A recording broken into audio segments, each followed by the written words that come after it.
Yo, Percocet, Miley Percocet, Percocet. Hello friends, आज हम लोग आ गए एक नए वीडियो के साथ। आज हम लोग जानेंगे इस वीडियो में क्या समांतर चतुर्भुज क्या होता है, यानी कि पैरेललोग्राम इसका इंग्लिश होता है। समांतर चतुर्भुज क्या होता है, उनकी क्या क्या गुणधर्म होते हैं, क्या क्या उनकी विशेषताएं हैं, उनका क्या क्षेत्रफल है, सब चीज़ इस वीडियो में देखेंगे। तो आप लोग कहीं भी वीडियो को स्किप मत कीजिएगा, वीडियो को एंड तक ज़रूर देखिएगा। तो अगर वीडियो अच्छा लगे तो लाइक शेयर कमेंट भी ज़रूर कीजिएगा। तो चलिए वीडियो की शुरुआत करते हैं। चलिए देखते हैं।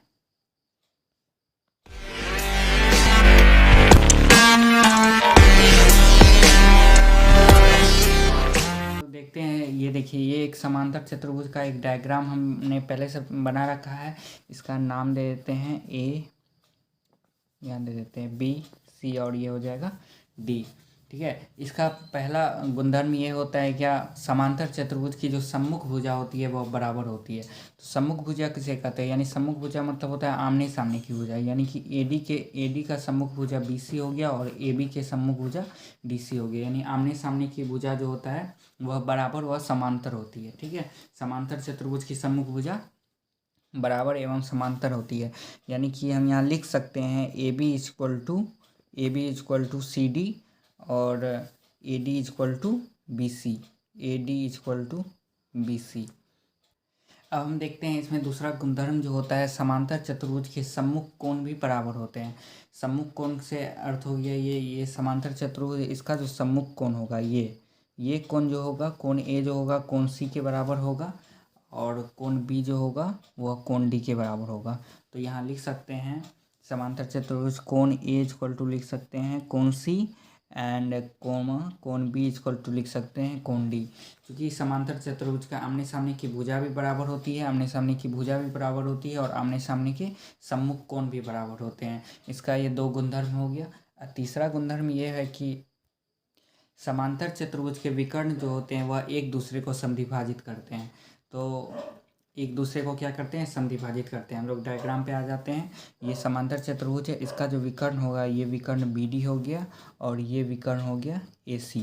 एक दूसरे को समद्विभाजित करते हैं का अर्थ होता है कि मान लीजिए इस विकर्ण की लंबाई है 10 मीटर, तो ये हो जाएगा आधा 5 मीटर और 5 मीटर, यानी बराबर हिस्सों में बांटना। अगर ये 5 मीटर है इस विकर्ण की लंबाई, मान लीजिए 15 मीटर है, तो ये हो जाएगा 7.5 मीटर। यहाँ ओ तक की दूरी ओ बी इक्वल टू हो जाएगा ओ डी, यानी ये भी हो जाएगा 7.5 मीटर। यानी ये इक्वल टू हो गया ये और ये इक्वल टू हो गया ये। यानी कि इसको लिख सकते हैं समांतर चतुर्भुज के विकर्ण एक दूसरे को समद्विभाजित करते हैं। यानी लिख सकते हैं, यहाँ पे ही लिख रहे हैं, ओ ए इक्वल टू हो गया ओ सी और ओ बी इक्वल टू हो गया ओ डी। ये हो गया तीसरा गुणधर्म इसका, कि समांतर चतुर्भुज के विकर्ण एक दूसरे को समद्विभाजित करते हैं बराबर हिस्सों में, यानी कि बांटते हैं। ये 3-4 गुणधर्म होते हैं समांतर चतुर्भुज के। अब हम समांतर चतुर्भुज का क्षेत्रफल निकालते हैं।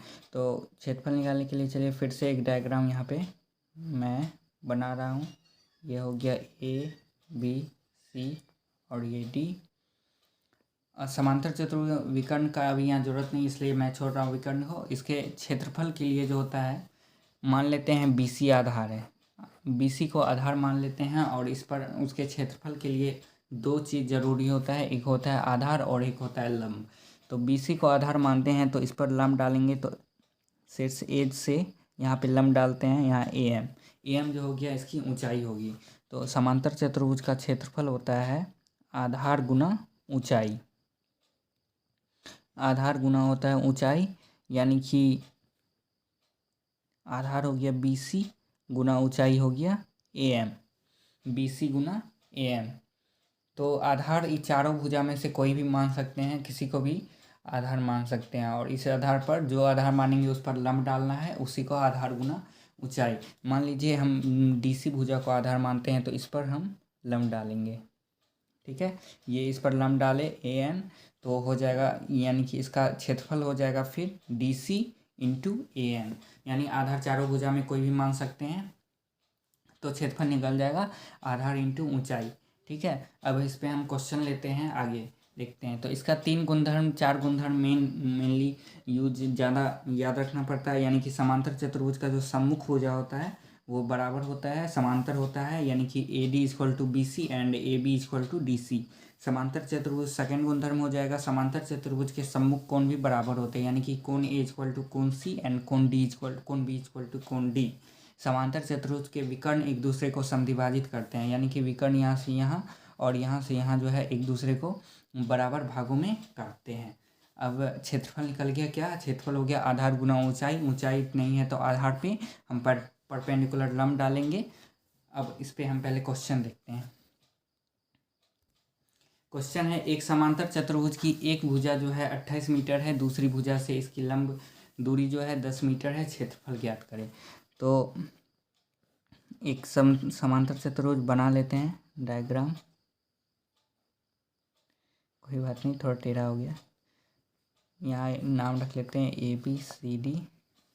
एक भुजा जो है मान लेते हैं BC भुजा। एक भुजा कोई भी भुजा मान सकते हैं। BC भुजा एक भुजा है, 28 मीटर दिया हुआ है। इसकी लंब दूरी जो है वो 10 मीटर दिया हुआ है AM। तो आधार दिया हुआ है, यहाँ लिख लेते हैं, आधार दिया हुआ है 28 मीटर और ऊंचाई दी हुई है 10 मीटर। देन समांतर चतुर्भुज का क्षेत्रफल। समांतर चतुर्भुज का क्षेत्रफल क्या हो जाएगा? अभी हम फॉर्मूला पढ़े हैं, आधार गुना ऊंचाई। आधार गुना ऊंचाई। आधार क्या दिया हुआ है हमारा? आधार है 28 मीटर और ऊंचाई दिया हुआ है 10 मीटर, यानी कि 28 मीटर इंटू हो गया 10 मीटर, यानी कि 28 इंटू 10 हो जाएगा 280 यूनिट मीटर स्क्वायर में एरिया का। ठीक है, ये मीटर स्क्वायर। इसे भी, यह भी इम्पोर्टेंट है, इसे भी ध्यान में रखना है कि हमेशा क्षेत्रफल जो होता है वर्ग में होता है। तो 280 मीटर स्क्वायर इसका वर्ग मीटर इसका आंसर हो जाएगा। ठीक है, आज के वीडियो में बस इतना ही। आगे भी इस पे क्वेश्चन लेंगे, जो कि अगला वीडियो जो बनेगा तो उस पे क्वेश्चन सब हम लेंगे समांतर चतुर्भुज पे। तो समांतर चतुर्भुज का जो बेसिक रूल है, बेसिक फॉर्मूला है, वो हमने बता दिया इस वीडियो में। आप लोगों को वीडियो पसंद आया तो लाइक शेयर कमेंट जरूर करिए और चैनल को सब्सक्राइब भी जरूर कीजिएगा। और कोण पर और सिलेंडर पर भी और ट्रिगोनोमेट्री बेसिक फार्मूला भी मैंने इस पिछले वीडियो में बताया था, उसे भी आप लोग ज़रूर देखिएगा। SCF एंड LCM का भी रूल, मिक्स्ड रूल क्या होता है और अलग अलग रूल क्या होता है, उसका भी मैंने वीडियो बना रखा है, उसे भी आप लोग ज़रूर देखिएगा। Thank you.